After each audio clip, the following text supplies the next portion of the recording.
Dalam pada itu, Jabatan Pendaftaran Pertubuhan didesak membuat siasatan terhadap pribumi kerana mengadakan mesyuarat agung tahunan 30 Disember lalu tidak mengikut perlembagaan parti. Ini kerana kata Ketua Penaja Pribumi Temerloh, Amirus Cik On, tiada perhimpunan di peringkat cawangan dan bahagian untuk memilih perwakilan hadir ke mesyuarat berkenaan.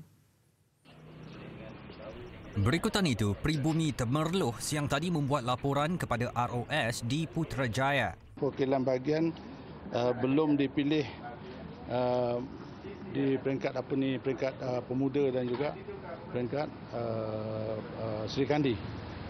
Dan perhimpunan agung tahunan ini juga tidak ada perhimpunan agung tahunan pemuda dan juga Seri Kandi. Itu nanti. Jadi kerana itu saya rasa kita telah ditipu ataupun masalah ini dipermainkan. Katanya pada mesyuarat agung tahunan Sabtu lalu juga, wakil bahagian tidak mempunyai hak untuk bersuara. Yang dipilih hanya perwakilan setiap negeri untuk membahaskan usul Presiden dan timbalan Presiden. Sekaligus memberi gambaran mesyuarat itu sebagai syok sendiri.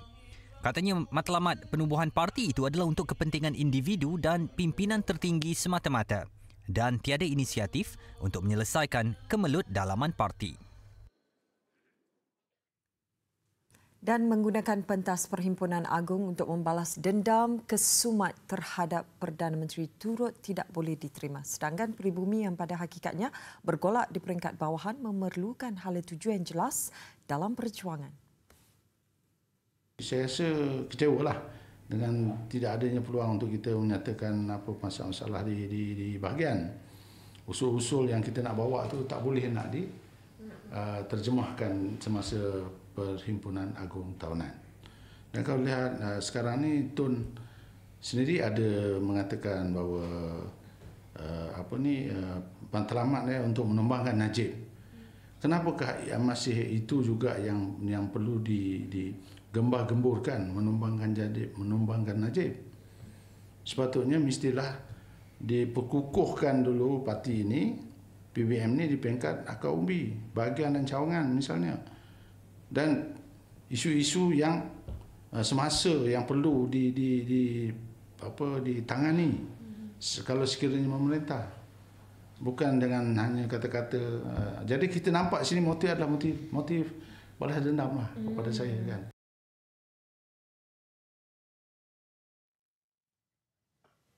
Dan keikhlasan Tun Dr. Mahathir memohon maaf di atas kesilapan lampaunya dipertikaikan.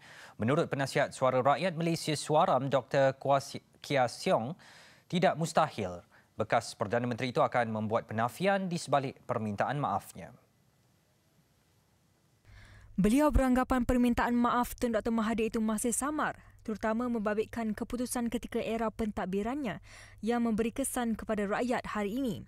Antaranya campur tangan Tun Dr. Mahathir dalam bidang kehakiman dan beberapa keputusan melibatkan institusi di negara ini. Malaysia juga kehilangan puluhan bilion ringgit daripada dasar yang dibuat pemimpin berkenaan. Beliau turut mempersoalkan sama ada Tun Mahathir sedar bahawa wujud pelanggaran hak asasi manusia dan skandal kewangan yang teruk ketika pentadbirannya. Kuah antara 119 orang yang ditahan ketika operasi lalang.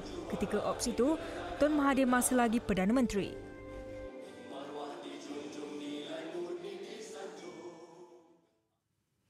Dalam pada itu, polis pula didesak menyiasat Tun Dr. Mahathir kerana didakwa menghasut rakyat untuk menggulingkan Perdana Menteri Datuk Seri Mohamed Najib Tun Razak.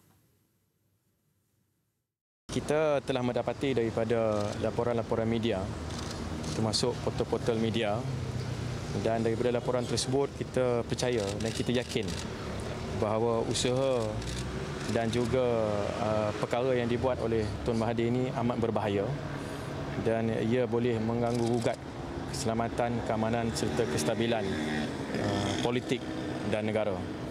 Sebab itu berdasarkan pada laporan media yang kami telah amati dan kami perolehi, kita hari ini membuat laporan polis kerana kita mahu polis segera menyiasat supaya apa yang dibuat oleh Tun Mahathir ini untuk menggulingkan Perdana Menteri Malaysia ini boleh diambil tindakan segera. Beliau mendakwa Tun Dr. Mahathir sendiri mengakui mempunyai niat untuk menggulingkan Perdana Menteri. Tindakan itu dengan niat menjadikan anaknya Datuk Seri Mukhriz sebagai Perdana Menteri. Ketika prosiding kes saman Datuk Seri Mukhriz terhadap Setiausaha Akhbar Perdana Menteri Datuk Seri Tengku Sarifuddin Tengku Ahmad, Tun Dr. Mahathir pernah menyatakan bahawa beliau cuba menjatuhkan Datuk Seri Najib. Khairul Azwan ditemui selepas membuat laporan polis di Ibu Pejabat Polis Daerah Dan Wangi. Bukti berbentuk dokumen, laporan dan kenyataan Tun Dr. Mahathir turut diserahkan. Mengenai kenyataan Tun Dr. Mahathir yang menggelarkan bekas ahli pribumi sebagai sampah, beliau menyifatkan ia menyerlahkan sikap sebenar detektor pengurusi pribumi itu. Sekumpulan ahli dan bekas ahli DAP peringkat akar umbi mendakwa pemilihan semula jawatan kuasa eksekutif pusat CEC DAP baru-baru ini tidak menepati syarat yang ditetapkan oleh Jabatan Pendaftaran Pertubuhan ROS. Justru mereka menggesa DAP menjalankan semula pemilihannya bagi mengelakkan logo roket dari dilarang digunakan pada pilihan raya umum ke-14. RS ada bagi Ganton tu sebagai to run the election, but with the condition of the 10 points. Tapi dalam 10 points itu, tapi dia tak ada ikut. Katanya pelantikan firma audit Grant Thornton dibantah oleh ahli, namun DAP tetap bertegas dengan keputusan itu. Beliau juga mendakwa DAP tidak menepati kesemua 10 syarat yang ditetapkan oleh ROS, termasuk menyiarkan senarai pemilih dan perwakilan dalam akhbar berlainan bahasa. Turut didakwa pengiraan undi pada hari pemilihan dilakukan secara rahsia di dalam bilik tertutup tanpa kehadiran calon yang bertanding dan pemerhati. Menurut Asogan, sekurang-kurangnya 15 aduan telah diserahkan kepada ROS mengenai penyelewengan dalam pemilihan berkenaan.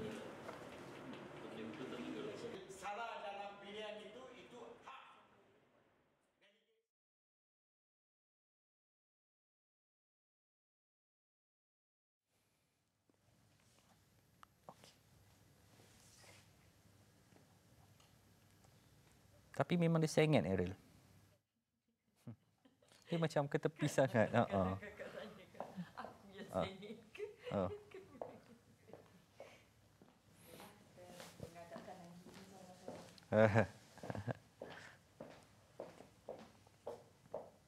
Amboi. Ya ke? Macam tu.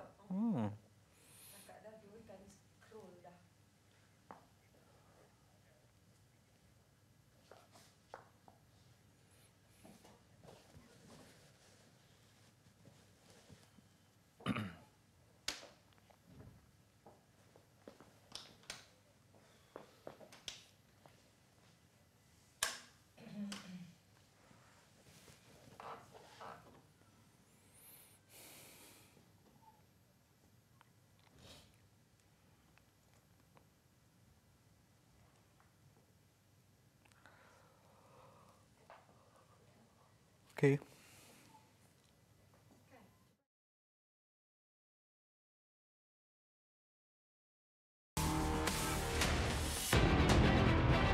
Bersama Yang Amat Berhormat Perdana Menteri Datuk Seri Muhammad Najib Tun Razak menjawab isu-isu semasa rakyat, kos sara hidup, GST, BRIM dan banyak lagi.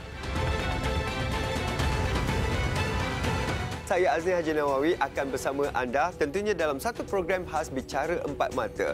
Rabu ini, 11 malam di TV3. Permodalan Nasional Berhad PNB akan terus meningkatkan pendedahannya kepada pelaburan swasta dalam dan luar negara bergantung kepada peluang yang sesuai. Dalam perutusan tahun barunya baru-baru ini, pengerusinya Tan Sri Abdul Wahid Omar berkata, langkah itu adalah sebahagian daripada usaha kumpulan untuk meningkatkan pulangan. PNB akan melibatkan syarikat trust di mana kumpulan memiliki sekurang-kurangnya 10% pemegangan saham atau 1 bilion ringgit untuk memacu prestasi yang lebih baik. Malah PNB juga berharap strategi dan pelaksanaan yang betul, pertumbuhan pendapatan korporat akan lebih tinggi. PNB juga menyentuh satu isu besar iaitu kekurangan saham atau instrumen ekuiti patuh syariah dalam perkhidmatan keuangan. Justru satu cara efektif untuk memenuhi keperluan itu adalah menandakan sebahagian saham dalam bank-bank Malaysia seperti Maybank, CIMB Bank Berhad dan RHB Bank Berhad yang mempunyai perniagaan keuangan Islam yang besar sebagai saham Islamik atau I. Bagi tahun 2017, kejayaan transformasi syarikat strategik PNB telah membawa kepada peningkatan ketara permodalan pasaran syarikat strategiknya sebanyak 39 bilion ringgit.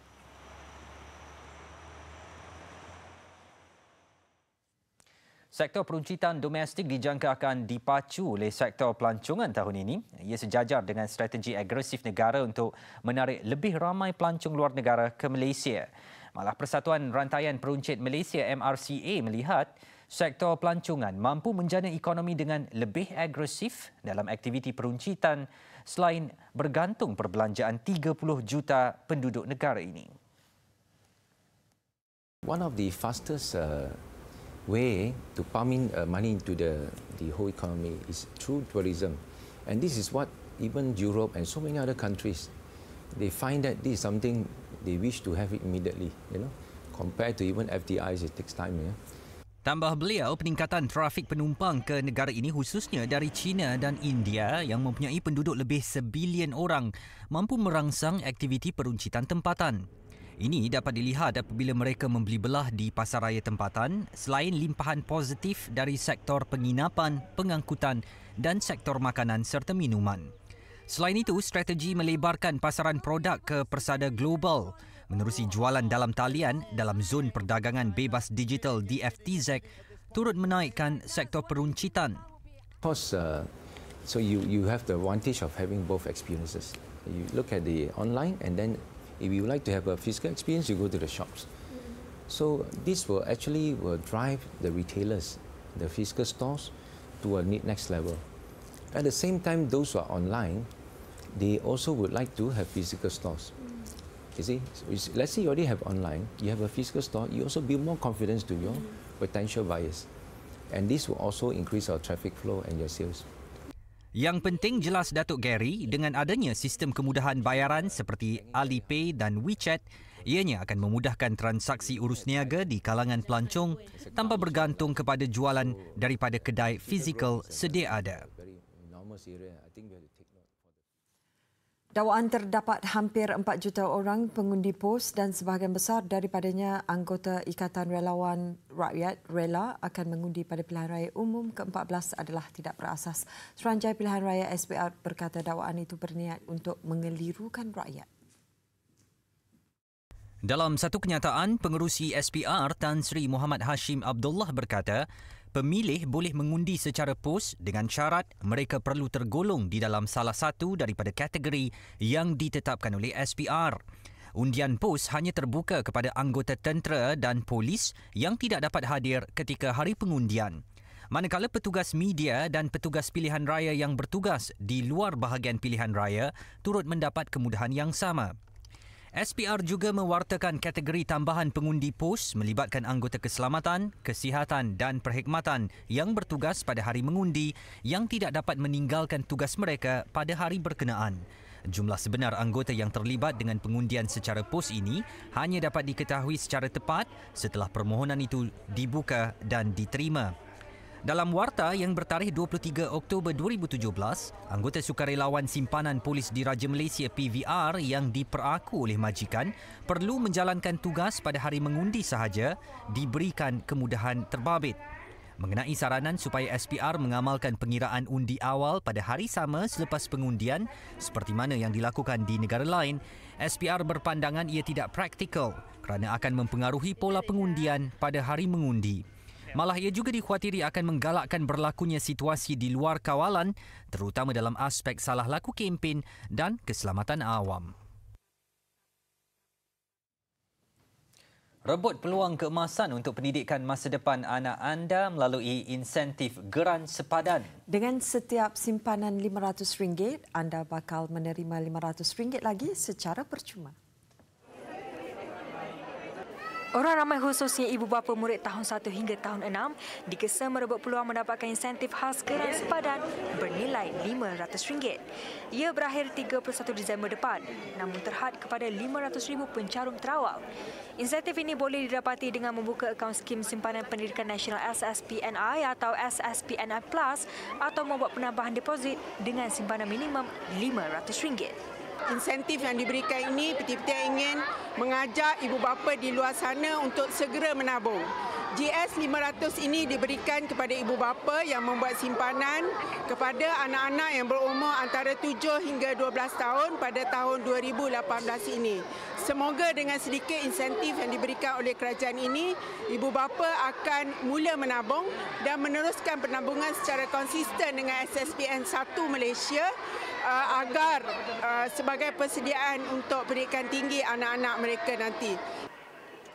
Ini bermakna apabila ibu bapa membuka akaun dengan simpanan RM500, kerajaan melalui PTPTN akan menambah RM500 lagi secara percuma ke dalam akaun anak mereka. Insentif itu diumumkan Perdana Menteri Datuk Seri Mohamad Najib Tun Razak dalam bajet 2018. RM250 juta disediakan kepada 500,000 pencarum berumur 7 hingga 12 tahun dalam Skim Simpanan Pendidikan Nasional SSPN yang dijenamakan semula sebagai Skim Simpanan Pendidikan 1 Malaysia atau SSPN 1M. Namun insentif khas geran sepadan ini tidak boleh dikeluarkan sehingga anak berkenaan berumur 18 tahun. Simpanan adalah untuk pendidikan tinggi. Memang sangat penting with this cost of education for future. Memang penting untuk membuat persediaan tabung. Untuk pelajaran untuk pendidikan pun nowadays is getting costly. So memang harus kita kena ada tabung untuk anak-anak. So saya cadangkan pada semua ibu bapa untuk go for SSPNI. Pembukaan akaun juga boleh dibuat melalui laman web www.lovesspn.com. Untuk maklumat lanjut, hubungi talian tertera.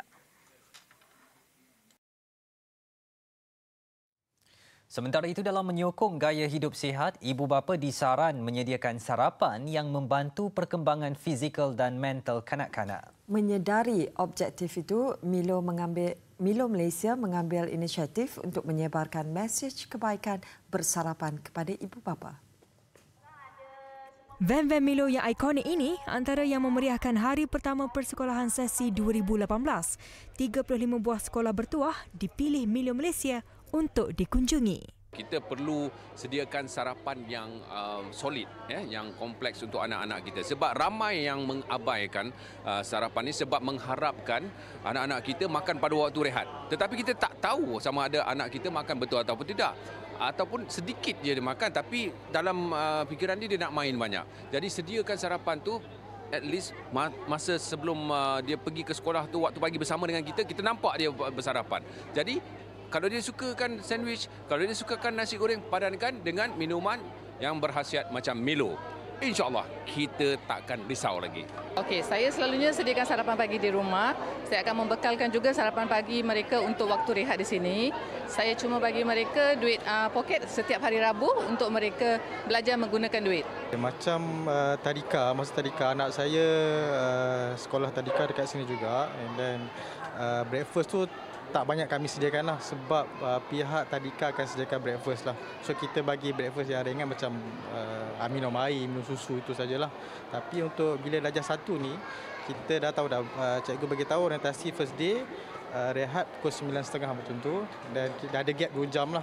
Masuk sekolah pukul 7.30 ada gap 2 jam. So pagi-pagi tu kami dah sediakan breakfast. Saya sangat pentingkan makanan terutama sarapan lah sebab saya percaya kalau seorang budak kecil walaupun dewasa dapatkan sarapan yang sihat, maka budak itu dia akan dapat tenaga yang banyak, jadi dia pun aktif, gembira pergi sekolah.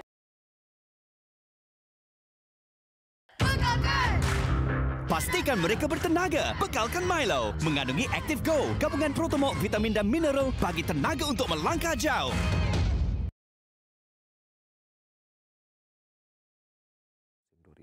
Anjuran Persekutuan Badminton Dunia BWF ia susulan tindakan BWF mewajibkan 10 pemain terbaik dunia menyertai semua kejohanan tahap 2 tanpa pengecualian. Namun ISN memberi jaminan untuk membekalkan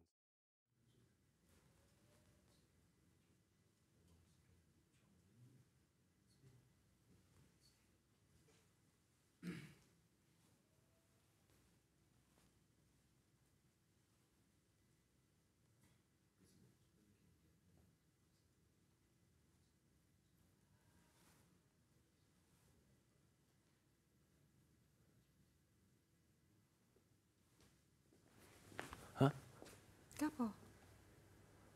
dapat bang, dapat. Kau jangan panik, boleh tak Tabah? Lempang kan?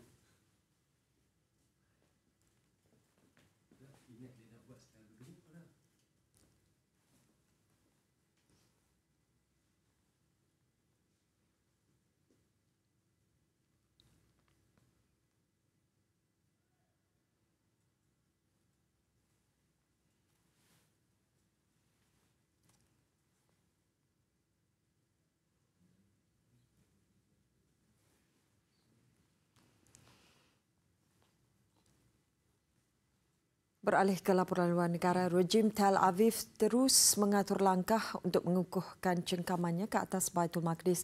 Terbaru, undang-undang dipindah bagi memastikan bahawa sebarang kelulusan untuk menyerahkan sebahagian dari Baitul Maqdis kepada Palestin perlu mendapatkan persetujuan lebih ramai anggota Parlimen Israel.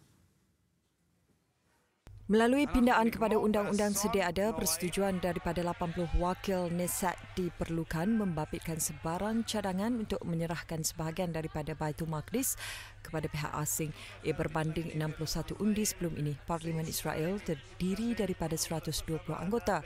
Pindaan itu dibuat kurang sebulan selepas Presiden Amerika Syarikat Donald Trump mengiktiraf Baitul Maqdis sebagai ibu negara Israel. Tindakan rejim Zionis ini dijangka menyukarkan lagi usaha mencapai perjanjian damai Israel-Palestin. Status Baitul Maqdis adalah antara isu yang paling sensitif dalam konflik Israel-Palestin. Seorang anggota Parlimen Palestin yang baru sebulan pulang ke tebing barat selepas 4 tahun menetap di Malaysia ditahan oleh rejim Israel lewat malam semalam. Dr. Nasir Abdul Jawad, 50 tahun, baru sahaja menerima ijazah kedoktoran atau PhD dari Akademi Pengajian Islam Universiti Melaya beberapa minggu lalu. Menurut isteri Nasir, kediaman mereka di Bandar Salfit diserbu oleh tentera pendatang Yahudi sekitar waktu subuh. Tentera Zionis turut menggeledah seluruh kediaman sebelum menahan Nasir dan mengheretnya keluar dari rumah.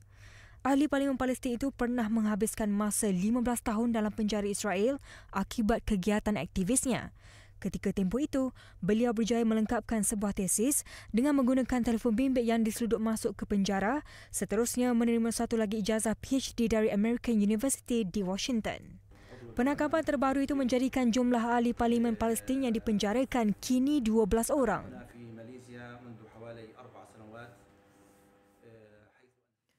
Kerajaan Iran bercadang menaikkan harga minyak sebanyak 50% dengan memberi amaran bahawa paras harga semasa tidak dapat dikekalkan. Di bawah rancangan terbaru yang perlu mendapat kelulusan Parlimen, harga petrol dijangka meningkat kepada RM15,000 atau $0.45 Amerika berbanding RM10,000 atau $0.30 Amerika.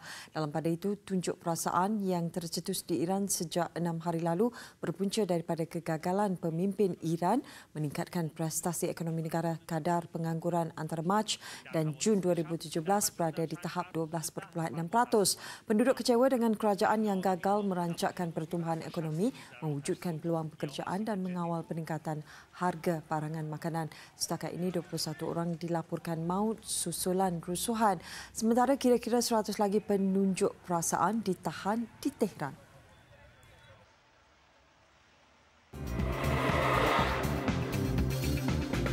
Orang awam maut dalam serangan udara tentera kerajaan yang mensasarkan kumpulan penentang di Damsyik, Syria.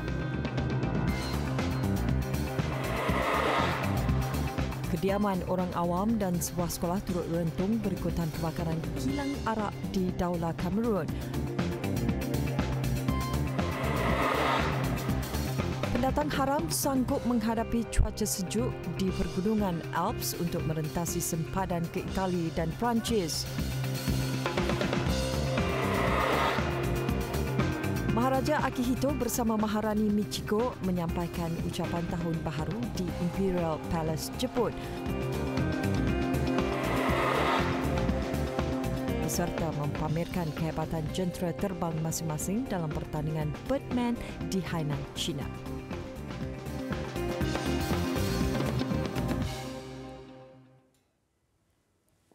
Pemain bola sepak kebangsaan Durrahim Jamaluddin meninggal dunia.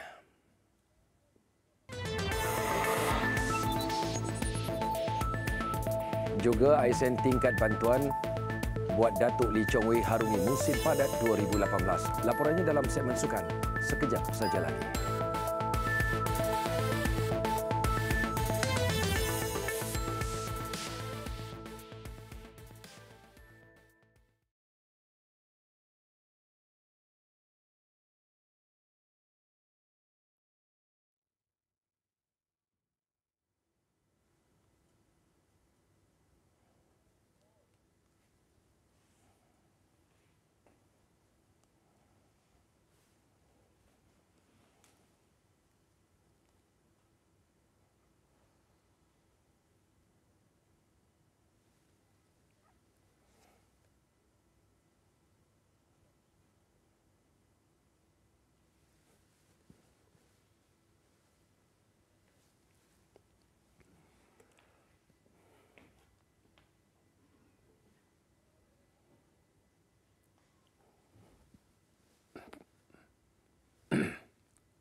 Tersalah visual ke bang?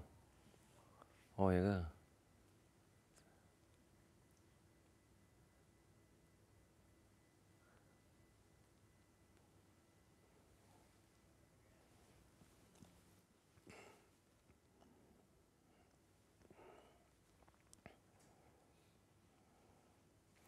Assalamualaikum dan salam sejahtera. Institut Sukan Negara ASN tidak mempunyai mandat untuk mengeluarkan surat sokongan kepada Persatuan Badminton Malaysia BAM dalam usaha mengecualikan penyertaan Datuk Lee Chong Wei dalam beberapa kejohanan siri super bagi musim 2018 anjuran Persekutuan Badminton Dunia BWF.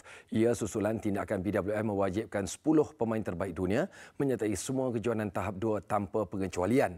Namun ASN memberi jaminan untuk membekalkan sains perubatan sukan yang terbaik dalam memastikan Datuk Lee Chong Wei benar-benar bersedia mengharungi setiap pertandingan kelak. Selagi Datuk Chong Wei ingin aktif bermain, selagi itulah kita bertanggungjawab untuk memberikan persiapan yang terbaik untuk beliau lah. So dalam hal ini tentu sekali kita akan tumpukan kepada intensified services dalam sains sukan dan perubatan sukan. Dari segi perubatan sukan, mungkin dari segi pemantauan tahap kesihatan, profil kesihatan beliau lah. Dr. Khairi turut berpendapat faktor usia jelas memberi kesan besar terhadap tahap kecergasan Datuk Chong Wei yang sudah mencecah usia 35 tahun untuk memberikan aksi terbaik dalam setiap kejohanan yang disertainya.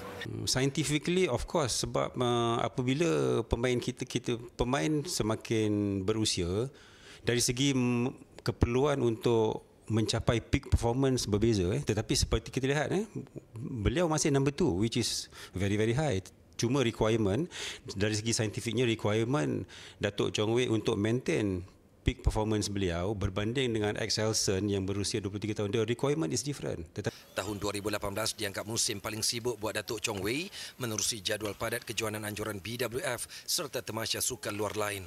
Lebih menyukarkan, BWF mewajibkan 10 pemain terbaik dunia termasuk Datuk Chong Wei yang berangking nombor 2 dunia untuk menyertai semua 12 kejohanan tahap 2 dan jika gagal menyertainya tanpa alasan kukuh, BWF boleh mengenakan denda ke atas pemain terbabit. Kejohanan itu belum termasuk kejohanan tamasya peringkat serantau seperti kejohanan berpasukan Asia, Piala Thomas, Sukan Commonwealth, Sukan Asia dan kejohanan dunia. Dalam pada itu, Ketua Jurulatih Perseorangan Lelaki Negara Datuk Misbun Sidi akan lebih peka dan bersikap selektif dalam memilih kejohanan yang sesuai buat Datuk Lee Chong Wei sepanjang tahun ini. Itu memang dah tentu selektif tu kita akan lihat daripada beberapa aspek, daripada fasa bagaimana macam tahun ini kalau ikutkan daripada kalender. Biasanya kita akan beri dia pertandingan at least 1 bulan 1 atau 1 bulan 2. Biasanya macam itu. Mengakui agak terbeban buat anak didiknya untuk menyertai semua kejohanan siri super selain beberapa kejohanan termasya luar. Datuk Mis pun tetap optimis akan kemampuan Datuk Chong Wei untuk terus beraksi di tahap terbaik bagi tempoh 5 tahun lagi.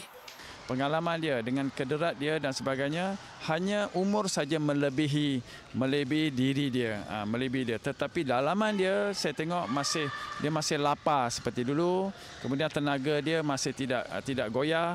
Kemudian mentaliti dia masih kuat, disiplin dia masih bagus. Jadi setakat 4 tahun lagi, 5 tahun lagi tak ada masalah. Kesemua pasukan kini giat membentuk barisan terbaik menjelang bermulanya sepak mula musim baru Liga Malaysia 2018 awal bulan depan. Antara yang bekerja keras pencabar Liga Perdana UiTM FC apabila menjadikan Indonesia sebagai destinasi pramusim kedua selepas pulang dari China baru-baru ini. Next step is kita dapatkan keserasian untuk pemain baru ni, terutama pemain import ni, dan kita akan peroleh bila kita akan buat satu playing tour di Indonesia 3 sampai 9 Januari ni. Terakhir lah. Mungkin lepas Januari itu kita akan ada local team, kita akan friendly. Tapi yang penting kita ada 4 perlawanan di sana lawan pasukan-pasukan yang main Liga Indonesia. UiTM FC beraksi menentang skuad Piala FAM MOFFC semalam selepas bergelar juara dalam pertandingan 6 penjuru Piala Furui di China bulan lalu. Matlamat utama menguji 2 penyerang import menggantikan Akani Sandewasi dan Du Donghyun yang berpindah ke pasukan baru. Aksi meyakinkan dipamerkan apabila calon utama penyerang kelahiran Argentina, Lucas Piu, berjaya membolosi gawang MOFFC untuk babak pertama berkesudahan 1-0. Meskipun memberikan tentangan sepanjang permainan, gawang MOF bolos kali kedua menerusi sepakan penalti Muhammad Zulkifli Zakaria pada penghujung permainan. Kekalahan 2-0 pastinya dijadikan pengajaran berguna buat skuad yang dibarisi 90% muka baru dikendalikan jurulatih Muhammad Razib Ismail. Pada saya cabaran itu tetap sama saja, sama ada di peringkat Liga Perdana ataupun di Liga FAM. Sebab masing-masing mempunyai matlamat untuk setiap musim atau setiap pasukan dan ia satu tugas yang besar dan berat pada saya. Bekas pemain bola sepak kebangsaan Durrahim Jamaluddin meninggal dunia siang tadi akibat serangan jantung. Allahyarham Durrahim, 36 tahun, menghembuskan nafas terakhir ketika dalam perjalanan ke Hospital Melaka selepas mengadu sakit dada dan sesak nafas kira-kira jam 22.50 pagi tadi. Jenazah Allahyarham Durrahim Jamaluddin dibawa ke rumah keluarganya di Kampung Merlimau, Barat Jasin dan kemudian disemadikan jam 12.30 hari tadi di Tanah Perkuburan Islam Pekan Merlimau. Turut hadir menziarahi keluarga Allahyarham adalah Ahli Dewan Undangan Negeri Kawasan Merlimau, Datuk Roslan Ahmad serta rakan-rakan pemain. Ketika bergelar pemain, Durrahim Jamaluddin pernah menyarung jersey kebangsaan pada tahun 2005 dan bermain di posisi pertahanan. Selain itu, Durrahim pernah beraksi bersama pasukan Melaka pada tahun 1998 sehingga 2003 sebelum menyertai beberapa pasukan lain seperti Perlis, Terengganu, PDRM dan Proton FC sebelum pulang semula ke Melaka pada tahun 2005. Allahyarham meninggalkan isteri Nur Farah Liana Yusof dan 2 anak berusia 3 dan 1 tahun. Bagi rakan-rakan pemain, Allahyarham Durrahim seorang pemain yang cukup komited dan juga berdisiplin selain memiliki stamina dan fizikal yang baik di atas padang menyebabkan mereka tidak menyangka Allahyarham mengidap sakit jantung. Dia merupakan pemain muda selepas saya, dia membarisi pasukan Melaka dan selepas itu kita sama-sama berhijrah ke Perlis. Dan saya rasa dia seorang pemain yang bagus. Saya rasa kita sungguh kehilangan seorang pemain yang berdedikasi dan berdisiplin yang tinggi.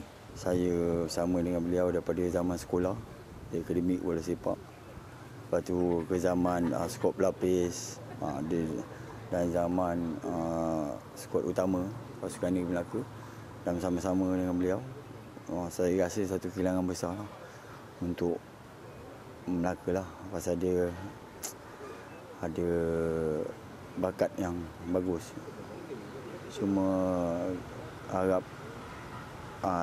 Saya harap pemain mungkin kita akan buat satu perlawanan amal. Salam takziah dari kami untuk seluruh seisi keluarga Nur Rahim Jamaluddin. Dengan itu, sekian segmen Sukan malam ini. Saya Tabah Syazwan Osman. Teruskan bersama dengan Buletin Utama. Dengan itu, Assalamualaikum dan selamat malam.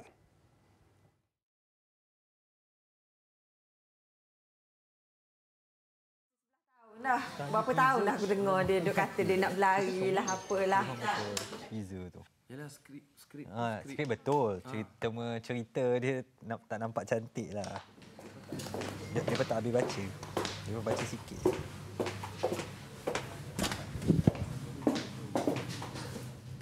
Dengar? Dengar. Cabin dataran juang Sri Bandung Negeri Perak. Sial gajah. Allahu Akbar.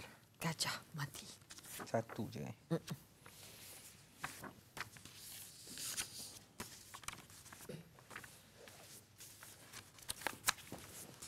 Gajah. Gajah. Gajah.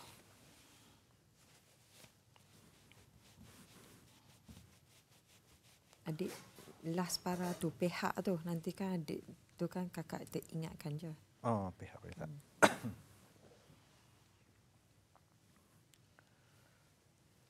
Bertemu kembali.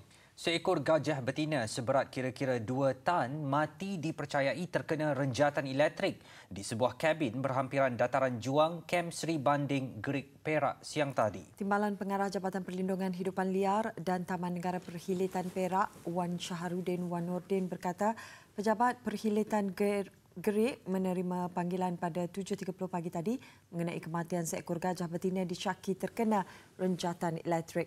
Siasatan mendapati gajah berkenaan dipercayai mengamuk dan memusnahkan sebuah kabin milik kontraktor yang menjalankan kerja membaiki tanah runtuh di kawasan berkenaan. Gajah terbabit terkena renjatan 240 volten elektrik yang dibekalkan ke kabin berkenaan dan mati di lokasi kejadian. Pihak Perkhidmatan Perak kini akan mengambil langkah melupuskan bangkai berkenaan mengikut prosedur operasi standard ditetapkan.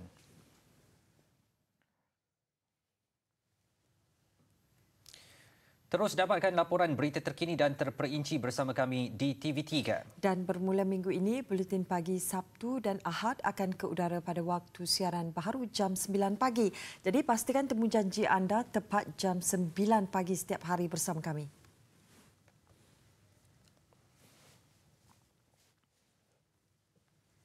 Warna-warni hari pertama persekolahan menutup tirai Buletin Utama malam ini. Dengan itu, salam hormat. Sebelum itu, kita ke segmen BU Extra. Selamat malam dan Assalamualaikum.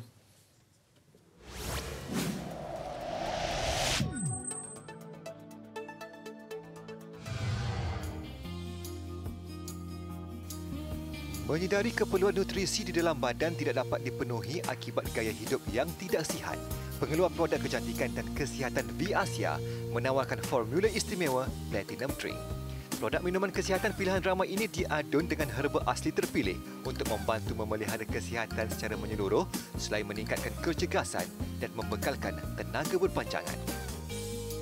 Jus kesihatan yang telah menjadi pilihan utama pengguna ialah Platinum Drink yang kini dengan formulasi baru telah ditambah baik dengan 10 lagi ramuan tambahan seperti daun derama, buah tin, misai kucing, peria, stevia, cordyceps dan hempedu bumi yang memberi kesan sehingga 5 kali ganda lebih keberkesanan. Platinum Drink yang juga kaya dengan pelbagai nutrisi sebagai sumber multivitamin kepada badan membantu memerangi radikal bebas dan menguatkan imunisasi badan sekaligus memerangi serangan penyakit. Untuk hasil terbaik, amalkan Platinum Drink pada waktu pagi setiap kali sebelum sarapan. Masalah lebihan angin dalam badan kerana kurangnya detoksifikasi antara faktor yang menjejaskan kesihatan. Membantu mengatasinya, Biasia menampilkan jus khasiat lega untuk menyingkirkan toksin sekaligus melancarkan proses pencernaan dan pelawasan badan. Menyedari permasalahan ini, Viasia telah memformulasi jus khasiat lega gabungan daripada bawang putih, halia, madu, cuka apel dan lemon yang lazimnya mempunyai pelbagai kebaikan untuk tubuh badan dan mengawal serapan kolesterol. Jus khasiat lega keluaran Viasia ini turut ditambah baik dengan ramuan seperti durian Belanda, daun belalai gajah, daun rerama, tunjuk langit dan habatus sauda bagi memberi kebaikan yang berganda kepada pengamalnya. Tiada kompromi tentang kualiti menjadikan produk keluaran Viasia mendapat penganugerahan di peringkat Asia Pasifik sebagai Super Health Brand. Produk Viasia boleh diperolehi menerusi stokis serta semua toko jamu berhampiran selain pembelian secara dalam talian menerusi portal beli belah Lazada.